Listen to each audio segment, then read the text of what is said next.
Good afternoon, good evening, and good morning to everyone that's out there, wherever you are in the world, and welcome to another episode of the Buddhist Biohacker. My name is Lisa Gunshore. I am your host, as always, on this journey that we call life, and welcome everybody into the channel. We've had such a great community blossoming here at Buddhist Biohacker. It's been just unbelievable. And it's been so joyful. And so welcome to everyone. And if you're joining into the live right now, you can absolutely use the chat box to the right to ask questions and share your comments and stories. We'd love to hear from you. And I'll be moderating that chat box through the live.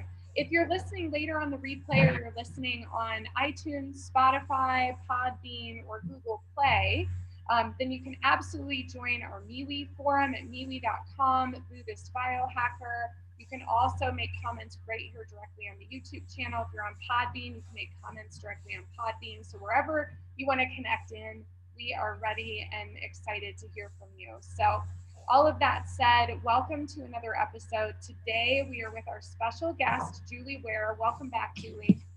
Hey, how are you? Great to be here. I'm so excited to chat today. Oh my gosh, I'm so excited to have you. And we're talking about one of my favorite subjects, which is Ayurveda, and what that even is. And so I think I've got this electronic stuff all set up. I have to mess with my technology here. But why don't you start out just by sharing a little bit about who you are for everybody who's new to the community? Sure. So my name is Julie Ware. I work under My Heart Leads, so www.myheartleads.com. I am an Ayurvedic health counselor, as well as an Akashic record reader, teacher, consultant, and then also do some energy work as well for people. So kind of have a little bit of a varied background. I do have a day job working in software, and then the side gig is really what my passion is, and exploring herbs and anything related to mind, body, and spirit, or anything related to energy. So that's who I am.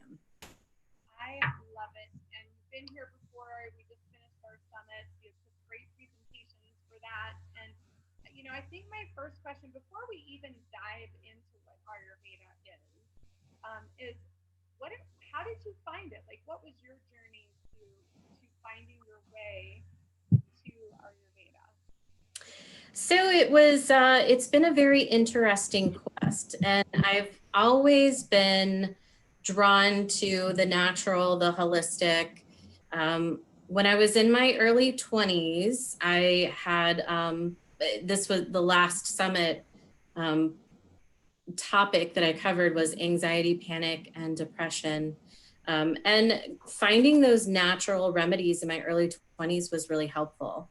And then after that, and after talking with my family, I was probably 22, and for Christmas, my brother bought me these two books. One was Herbal Cures, and the other one was Natural Healing and Cures. And I still have those books, and I would still refer to them, you know, throughout any illness, sickness, or whatever, just to kind of get an idea of what would work, so I didn't have to go to the doctor.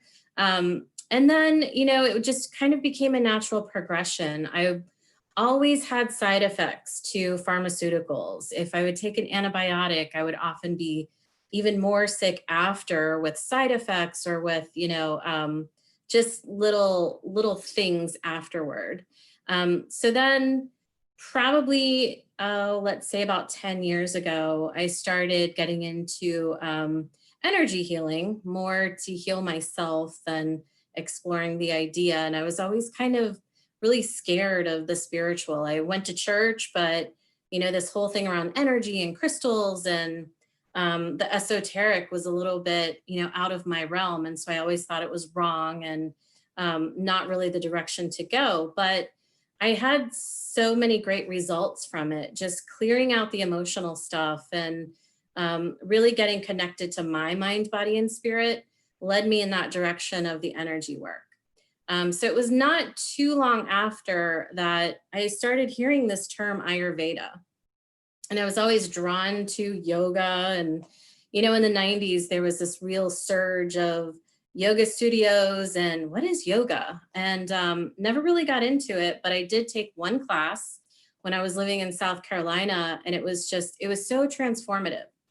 I only took the one class and then I kind of went back to my life, but I started hearing that word Ayurveda afterward, and I was like, what is that? And there were so many different pronunciations, and I would see some of the Hindu deities here and there and kind of wonder what that was all about. And then when I moved to Denver, Denver was, very eye-opening in a lot of different ways. I grew up in Ohio, very traditional upbringing, had some exposure to things when I moved to South Carolina. Then when I moved to Colorado, it was kind of like everything came together for me. And I found the Ayurvedic Institute in Albuquerque, New Mexico, went to take a couple of courses there. And, I have to say, I fell in love with Dr. Vasant Lad, and he just kind of seems like this angel on earth. And it was a chakra class. That was the first one on chakras. And it was this idea that chakras were a real thing. It wasn't a spiritual thing. It wasn't woo-woo. It wasn't bohemian. It was, we have ancient methods that treat the chakras and the balance of the body. And with the Akashic Records training, the energy work, and then Ayurveda together, I was like, this makes so much sense. We have to treat the mind, body, and spirit. We have some people that are analytical and really focused on their body and the symptoms. We have other people that are really emotional and they really hang on to stuff. And we have other people that are stressed no matter what. So it's really dealing with the individual, but also paying attention to how things impact them, their environment, their emotions, the food going into their body. And those first courses, just the weekend courses at the Ayurvedic Institute, was like, man, I'm sold. So then I enrolled in Kerala Academy in Milpitas, California, and obtained my Ayurvedic Health Counselor certificate. And then it kind of brought everything together. I'm really inspired by food. I love to cook. I love to get to know people on a very deep level, have conversations, understand what's going on in their life. And it's become something that it is my passion, and eventually will move full time into it. And it's a lifelong learning. And as a Gemini, that's what I want to do. I want to be the everlasting student, and I can never stop learning, reading, or, absorbing things. So it's really been a great opportunity in the last couple of years to really explore who I am and get into something that I truly do have a passion for. I love it. You touched on something that I think is really important with Ayurveda, which is the intuitive aspect of it. And I think for everyone listening right now, if you haven't checked into Ayurveda and you're even listening to this, you're likely intuitive and you likely are drawn to spiritual things. You're going to find out, I think, that you've already been doing a lot of it. Did you have that experience? Because I know for me, it was like, I've already been doing this. And even, Banyan Botanicals is a huge support for the supplementation and the herbs and all of the things if you're an Ayurveda practitioner. And, I was already taking some of their supplements on my own research. I'm curious with you if you felt that same way, where when you're learning about it, it's like, well, gosh, this already fits a lot of what I'm doing. Yeah, and a lot of it I didn't know until I really got into it, but essential oils have always been a huge draw for me. I have just about every single one, I think, on the planet. My collection is, I love that collection of oils. So on the positive side, the oils, the massage, knowing that the only way I could really relax was through touch and massage. That was something that I was always doing. The food aspects, definitely, because there were always foods that I was really drawn to and felt really not so great afterward, that, the diet of the day would not work for me. I would gain weight rather than have any benefits from it, or end up more anxious.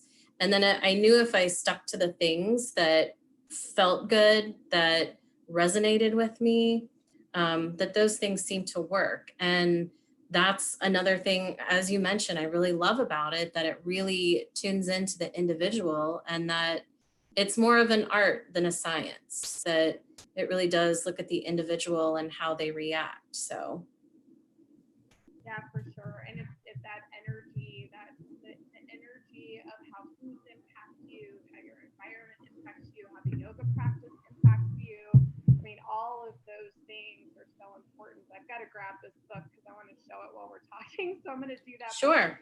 But while I'm grabbing it, why don't you just share with everybody kind of what that definition is of Ayurveda, like what that is, and I'm going to grab this book. It's so great. Sure. Yeah, so Ayurveda is an ancient healing system based in India. And what this does is it takes a look at the individual rather than a population as a whole.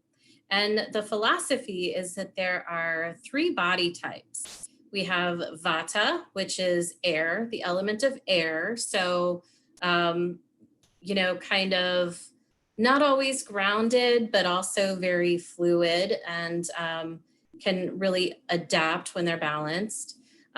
Pitta, which is very fiery, very red, very motivated and very driven.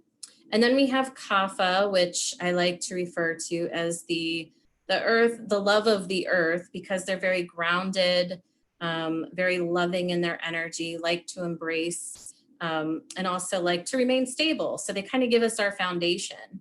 Everyone has those 3 elements within their constitution. And, but we usually have 1 dominant. Some people have 2 dominant traits. And then we also have the tridoshic, where it's kind of a balance of all of those together.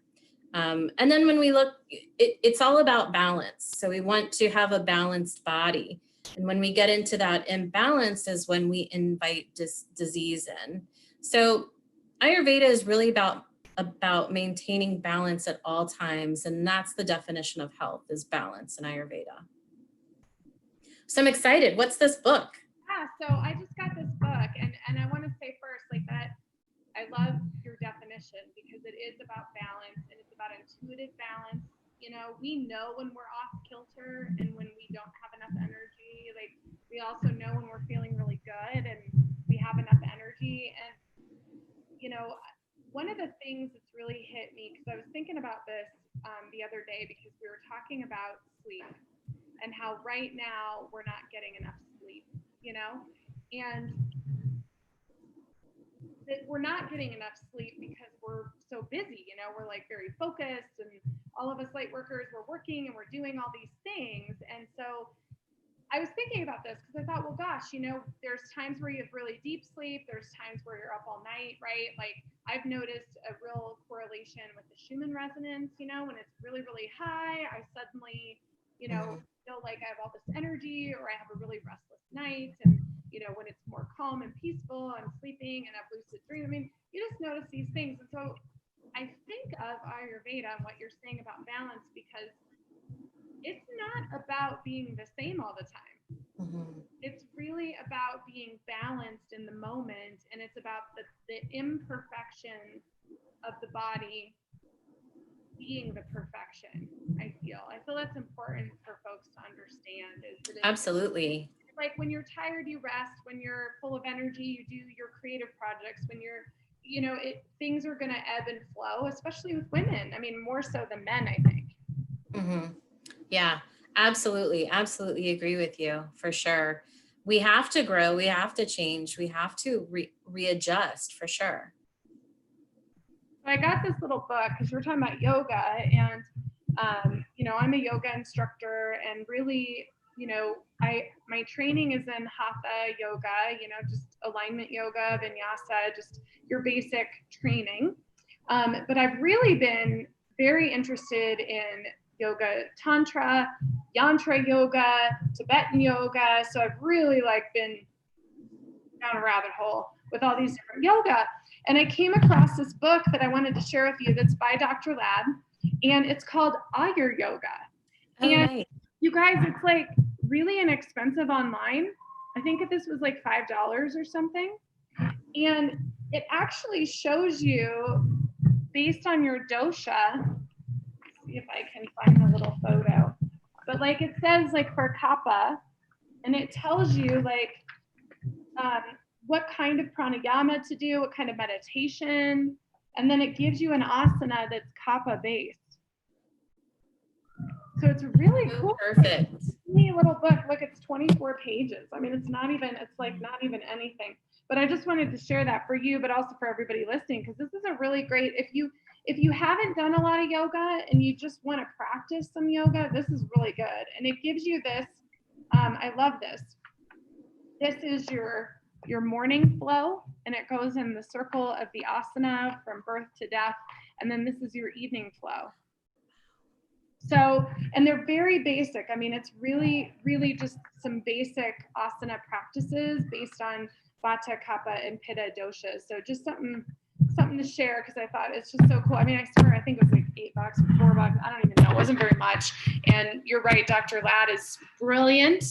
And the textbooks, even if you're not studying for a certification, the textbooks are so rich with juicy, good quotes and information. I mean, it's just, every time I read a paragraph, it's like, oh my God, it just blows your awareness open. Yeah. I have to say the courses that I took, the weekend courses were, they were so fun because everyone was just so chill. And he's an amazing artist, and most of the drawings in his books he did. I guess he told the story that he wanted to be an artist growing up. And he does these incredible chakra drawings. It's just amazing down there. Another one of my favorites, if people are looking for more info, Dr. John Guyard in Boulder does a lot of really short videos. He's got newsletters, books.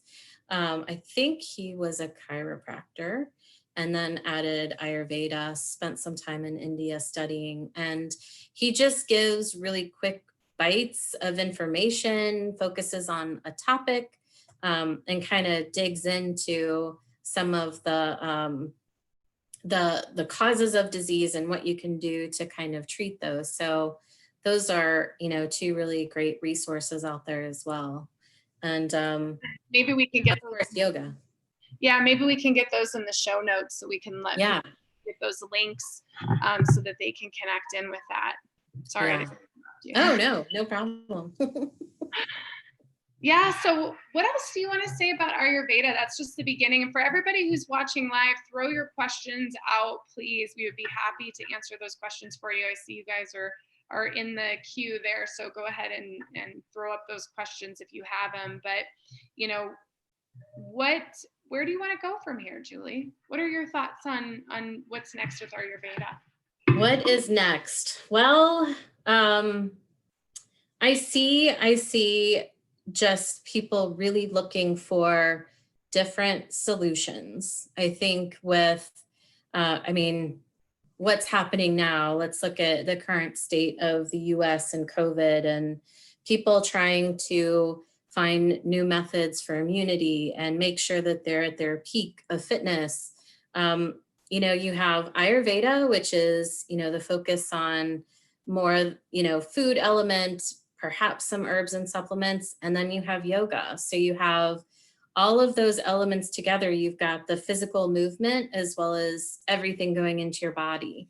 So I really see people looking for different solutions. And, an intro to Ayurveda is all about daily practice and what you're putting into your body on a daily basis, and everything you digest has an impact on you.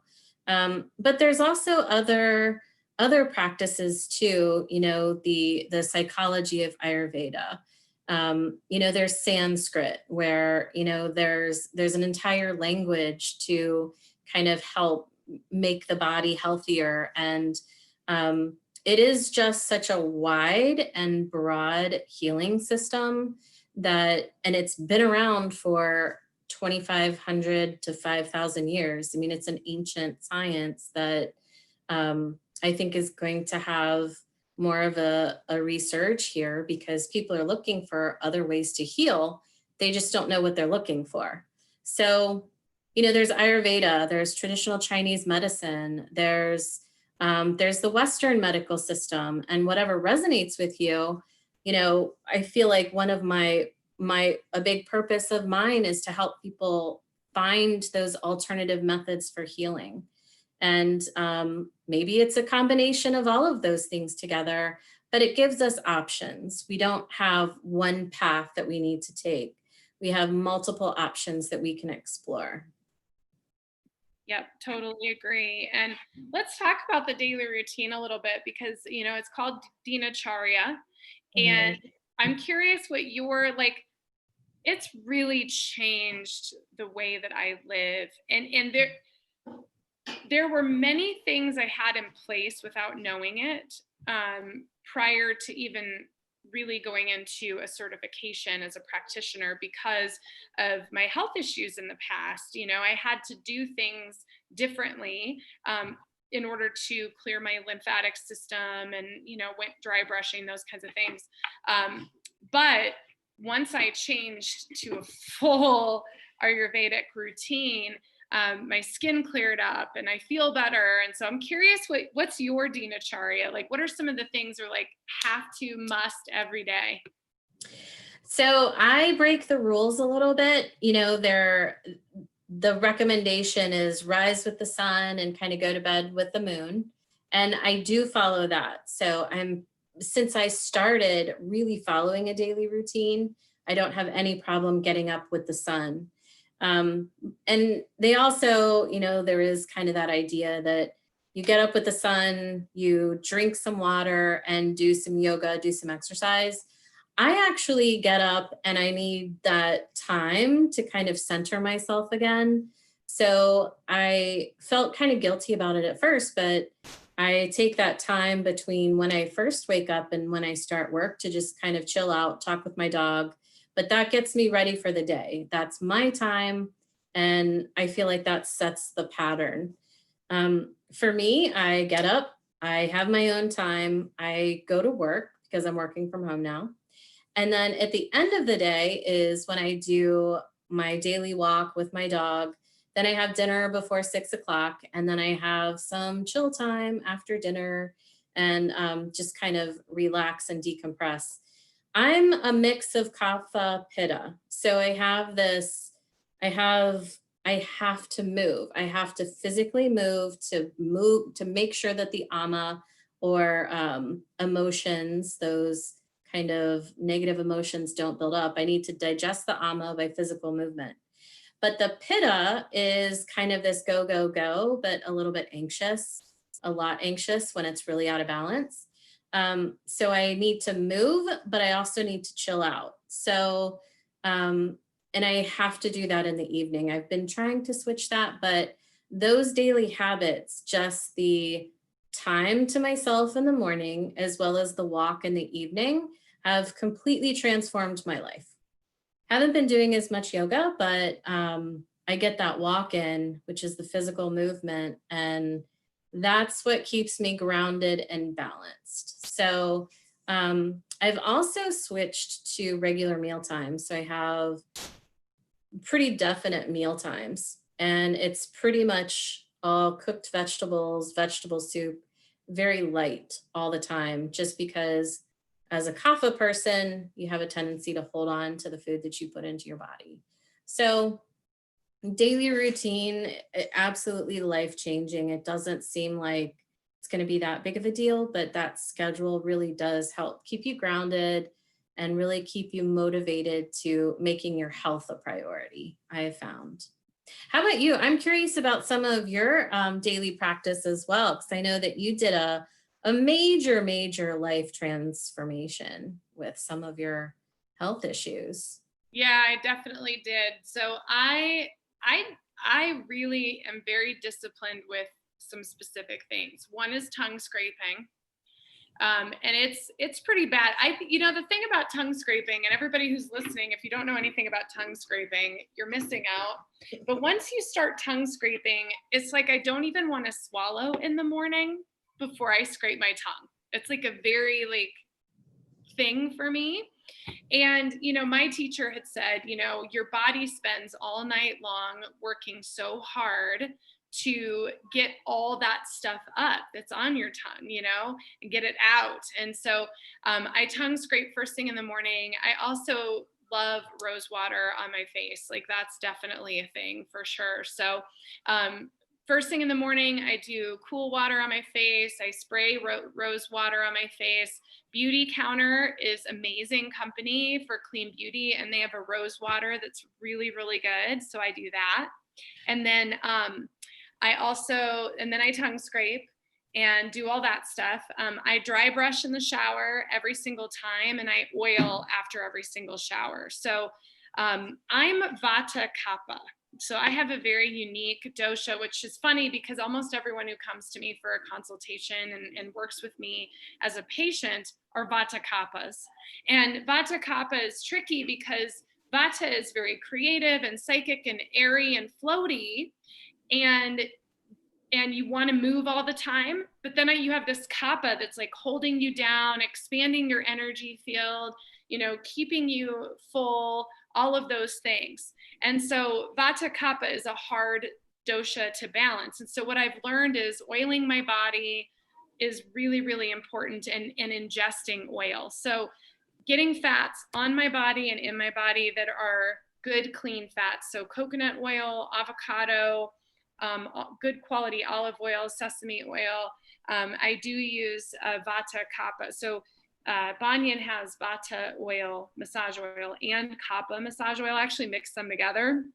So I do those together after. So I dry brush in the shower and everything, and then I oil with warm oils every single time. And that has actually made a huge difference, because one of the things I realized was, you know, I was carrying extra matter on my body. You know, that's the Kapha, right? The imbalance of the Kapha is you carry extra weight, you carry extra matter. And so I thought, well, I'm doing that because my Vata isn't staying grounded. So my Kapha is saying, oh, I got to hold you down to the earth. You're going to float away.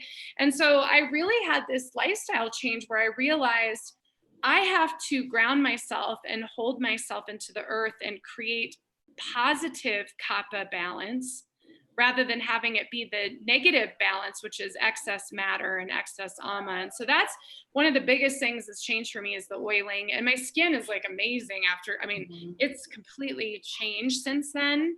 But it also, you know, my weight's changed. Things have changed since I made those decisions. So those are probably the biggest things: the oiling, the dry brushing, the tongue scraping, you know, the rose water. Those are probably the 4 things I can't live without. Yoga, when I practice, it's a 2-hour practice, because I practice alignment yoga, you know, very Iyengar style. It's a lot of stretching, and it's actually less vinyasa, and it's more holding postures, stretching, you know, opening the body, a lot of fascia work.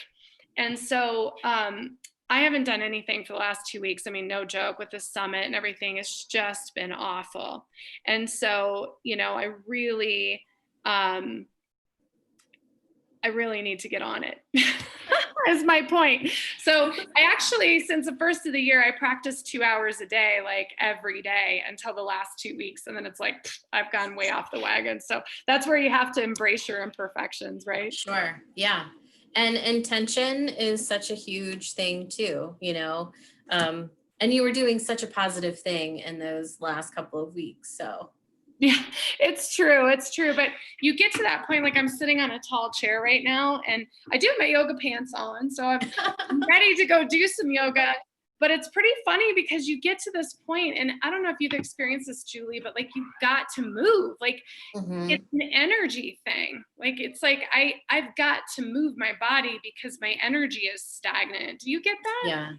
Oh yeah, for sure. You know, the past couple of years, I've really been kind of more in an imbalance, an overabundance of Kapha state, just because the overabundance really keeps me grounded and down. And, you know, there's been a lot of life shifts that needed to happen. So, but now it because of, you know, getting into that daily routine, making a commitment to myself and getting out and walking has really been a great way to do that. And it's become, okay, it's 5 o'clock. I need to get out and walk. So absolutely. The body was meant to move for sure. Yeah. Well, and it's like a funny thing because there's times where you just want to shake and move. And I encourage that, like, for everybody who's listening. And thank you guys for the comments. We've got some, just folks thanking us for the great information. And if you guys have questions, throw them out because we would love to answer them for you. Because it's such a wide topic. I mean, Ayurveda, this is like just the intro to it. It's such a big, all-encompassing 5,000 plus year old thing. Oh, yes. I do encourage, if you're empaths, I believe that everybody's psychic, everybody's an empath. So it's kind of hard to say that. It's like, well, if you're an empath, here's the deal.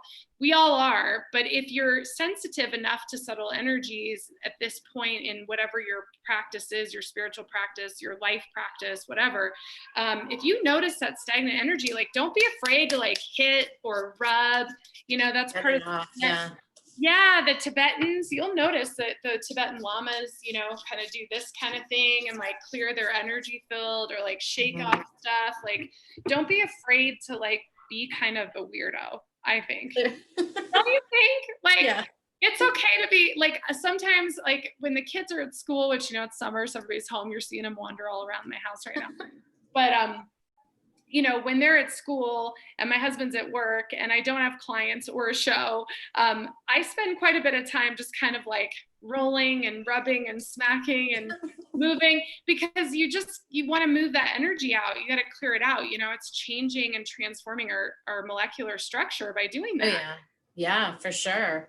Like I say, there are no rules. You got to do what you have to do. That was a hard lesson for me to learn, but you know what? I know that if I got to get up and shake or meetings, in meetings where everybody's sitting for so long, it's so hard to not move. So I go by, there are no rules. Do what you got to do to move the energy. Yep. I totally agree. Yeah. Do we talk about the doshas a little bit? Because I know we touched on it a little bit, but I wonder if it wouldn't be beneficial to explain like what the 3 doshas are. And sure.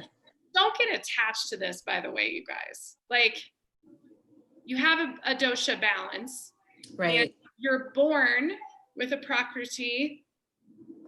That is your balance to achieve your soul purpose. Right. But then you have your vikruti, which is like where you're at right now. And I don't know about you, but it like is, even though we're saying, oh, I'm Vata Kapha and you're Pitta Vata and all these things, like it does change. Like you'll have a day, like especially as women, like right before your cycle, you're going to have that Kapha energy, the sluggish energy. So when Julie explains these doshas, don't get like really obsessively attached to like a dosha. Instead, just sort of understand how they interact with each other would be my advice. Yeah, I agree because things can often change. So when you start an analysis or, one of the first times when you're meeting with an Ayurvedic counselor or practitioner or even a doctor, they go through the body constitution. And there are 3 different types: the Vata, which is the element of air, Pitta, element of fire, and Kapha, which is the element of earth. So, you have, if you think about personality types, you think about different elements, you think about body features. The Vata is usually elements of air. So kind of, as Lisa, you were talking about, a little bit airy, hair is a little bit thinner, skin is a little bit thinner, a little bit lighter in complexion. Then you have Pitta, which is a little bit of which is fire, and you've got maybe some red cheeks, or pretty tall, very slender, always on the go. These are like the CEOs, the CFOs, the ones that are always, driving for perfection and results. And then you have Kapha, and Kapha usually really thick, dark hair, thicker skin, very soft and very kind of huggable person, big eyes, features that really kind of look inviting and loving. And that's kind of like the earth. You think about Mother Earth and you think about Kapha and, keeping you grounded. And those elements, when you go through just an to an Ayurvedic practitioner, they go through lots of different features and habits that you may have that indicate whether you fall into one and where you fall in those three classifications. The other thing about the Vata Pitta Kapha that we had talked about was that everyone is made up of all of those elements, and you have one primary, maybe two, and sometimes we have the tridoshic. So the Vata is the energy of movement. So it's not only a body constitution, but it's an element of movement in the body. So your circulatory system is Vata. Pitta is all about energy of digestion and metabolism. So you think about Pitta and you think about you eat the food, and the Pitta is what rules that fire of digestion. And so when you have an overabundance of Pitta, you may have a really fast moving digestive system. If you have a lack of Pitta, it may be slow, you may be lethargic, you may not be hungry very often. And, those are important things to look at because digestion is a main focus of Ayurveda. Then you have Kapha, and Kapha is all about lubrication and structure. So if you think about the skin, you think of the connective tissues. The Kapha is what holds you together. And so, Lisa, when you were talking about the oils and you were talking about the self-massage, that is such a Kapha activity. And to keep your skin moisturized and to keep the lubrication and to keep yourself hydrated, that's how you can balance out the Kapha in your body and kind of move that energy. So you could probably, there are books just on Vata, there are books just on Kapha, it's such a deep subject, but it really is that foundation of Ayurveda. When you look at those three elements and when you get deeper into disorders, disease, or things where you're not really in balance, they look at where your imbalance is. Is it in Kapha? Is it in Pitta? Is it in Vata? And it's those three elements that you see over and over and over with those body systems attached to those elements of nature. So huge amount of information for just the doshas and how they act within the body. So yeah, but that's a really good overview. And I have a great book recommendation. I'll put it in the show notes too, but Prakriti by Robert Svoboda is my favorite to really understand the doshas. I think it gives you a really nice, clear overview about the different doshas and how they operate within different functions of your life, from exercise to food to herbs to daily routine. So that's a really great book. I love it. So it really helped me. Actually, it helped me to see what I was, because there's a lot of assumptions that can be made based on your body structure about your dosha that may or may not be true. For example, if you're overweight, there may be an assumption that you're Kapha, because Kapha tend to carry weight, but you really have to look deeper at why you're carrying the weight, And for me, I was carrying the weight or am even still, working through the last bit of this here. It's like the last bit of energy to go. And, it's like, oh, this last part, but the weight that I was carrying when I was 250 pounds, which was 100 pounds ago, that weight was coming from my Vata being imbalanced. I was way out of my body doing spiritual work as a Vata, and I was not at all grounding myself or coming into balance on the earth plane. I wasn't properly taking care of my body. And so the more I've come into balance, the more that weight's gone away, and the more my Prakriti, my birth dosha, is starting to come through. They say, the best Vata example is Mick Jagger. He's a great Vata example. Oh, that is a good one. Isn't it? Yes. Wavy, highly active, good health for most of his life, creative, out in the ethers with his music, just moving. Like, that's a Vata. And so, if somebody is having an issue, with their vata being imbalanced, they can absolutely carry the weight. So you really have to look at the bone structure, the muscle structure, and that was really what opened my eyes when I was studying the doshas and I was reading Prakriti and I looked at my bone structure. I was like, man, my wrists are pretty small. Like I can wrap my fingers around it. And that's like one of the first things you can do. So if you guys want to test that out, if you have really small wrists and ankles and your bone structure is small, you probably have vata as your prakriti. Your middle sized bone structure is pitta, and then kapha. And they found that the bones are actually bigger in kaphas. Like this is an actual thing with the doshas. And so that's where you could drive yourself crazy. Like I have the dark kapha hair, but it's actually very curly. I straightened it, but I have very curly, thin hair. So I have a lot of it and it's dark, which is very kapha, but it's very vata because it's also very thin and porous and curly. And so you kind of look at all these different parts of your structure. Like I have a kapha nose, but I have vata eyes. So it's like, it's kind of funny. And it's vata, like you can see this is so weird. I'm sorry for all you guys who are watching, but my nostrils are different sizes. And that's a vata thing. Vatas are asymmetric. They are not symmetrical. So you know that you have vata energy if things are off track. Like one of my left foot's bigger than my right foot. Like that's a vata trait. There's an asymmetric energy to vatas. And so when I started studying this, it really changed my point of view, because my initial consultation for Ayurveda with an Ayurveda doctor was, oh, you're kapha.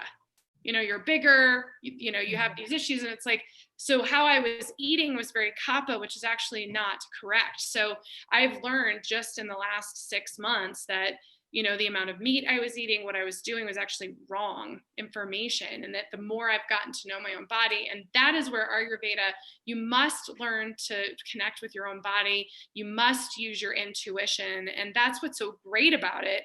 But that's also the challenge. It's not like you're just going to get handed something for a symptom. You have to really sit with your body and your energy and your emotions and your space and say, well, what am I and who am I and how do I feel? I'm sorry, that was a big tangent, but no, I thought it was great because it really goes into how diverse and how, deep the knowledge is. And when you were talking, I was thinking about, before I decided to really jump in and go to school, one of the recommendations I have for people, if they want to explore the topic a little more, is you don't have to go to school. You don't have to take a course. There's a ton of online information, but maybe check out a spa that has Ayurvedic treatments. That's actually what I did. I went to an Ayurvedic spa, and it was, if you've ever seen that picture, it, did the Shirodhara, did the, the word is escaping me, but it's where, the oil, yeah, the Abhyanga and the Shirodhara. Yes. Oh, the best. Oh. Yeah. So I get the massage and it's just an amazing experience. And then the oil is dripping on my forehead. And it was like I saw in my mind's eye, these windshield wipers they were kind of going back and forth, and it was wiping away the stress. And that was a really great introduction. And the practitioner that was there, she said, if you're thinking about studying it, go slow, because you can, just go down this path and there is so much information that it can be overwhelming.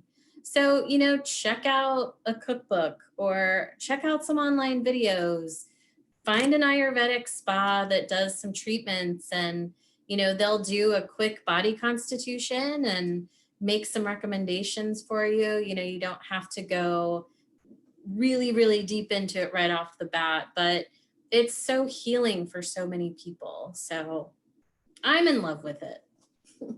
Me too. I mean, it is my way of living, and I know it's yours, which is why we're doing this. And, we'll definitely do more of these conversations, because I think there's so much ground to cover in Ayurveda, and even going into the Vedic scriptures and how yoga and Ayurveda partner together and what that looks sure. like.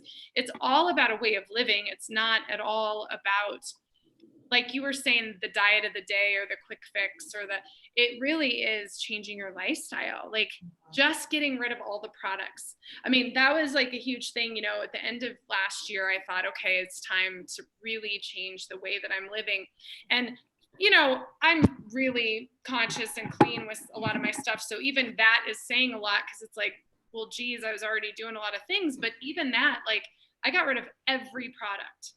Like I have a natural shampoo and I have Ayurveda neem soap, and that is it. And that is all I use besides, you know, the rose water and the oils, like all the moisturizers, all the creams, all the shaving creams, all that stuff. It just goes away. It's like, there's no need for any of this stuff. Like you need a dry brush, you need a tongue scraper, and you need some soap, and that's it. And you know, you bathe less, like you use your natural oils, you take care of your body, and it's pretty amazing. I highly recommend.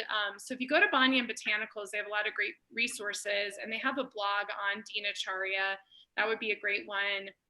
I have a lot of stuff on my blog. I imagine you do too, Julie. Do you have stuff on your blog about Ayurveda? I have a couple things. Yeah. Website's a little bit under construction, but throw in everything out there that I can. Lots of recipes, articles, everything. So same here. So I've got some daily routine. I've got a blog article. I'm trying to think. I've got one on Abhyanga and self-massage. And then my Indigo Flow is free for all of you guys. You just go and sign up online. And when you do that, you get a link to my Indigo Flow guide. It's 33 pages, and it includes a lot of these practices we're talking about. Tells you how to do it. Tells you how to clean up your diet. So those are some other free resources to you between Julie and I, and the oneheartoneearth.net site, where both of us have filtered blog articles too as well. So there's a lot of spaces, and maybe what we'll do is pull together our links for the show notes in the next day or two here, and we'll get those up to some of our blog posts, so that way you guys can find some more information. Because I like your idea of just go find a treatment, or, you know, get a cookbook, or, you know, just read some blog articles, like just kind of soak it in and say, gosh, is this for me? Because it's a slow, subtle thing. When you change your lifestyle, it's slow and subtle, but it's about longevity and sustainability. And that's why it's slow and subtle. Sure. Yeah. Baby steps. That's all you need. Get some oils, get some turmeric. Check out a spa. That's my advice. If you're going into it and want to get started, go for it. It's great advice. I love it so much. And I love you so much. And it's already been an hour. I think that's so crazy, isn't it? I know, because we could talk for hours. It's true. You know, and I say this at the end of every podcast, so I probably need to stop saying it, but it is true. And I think that's why, you know, this is why we exist, right? So that we can continue these conversations. And all of Julie's contact information will be in the show notes. But Julie, why don't you share how folks can get in touch with you?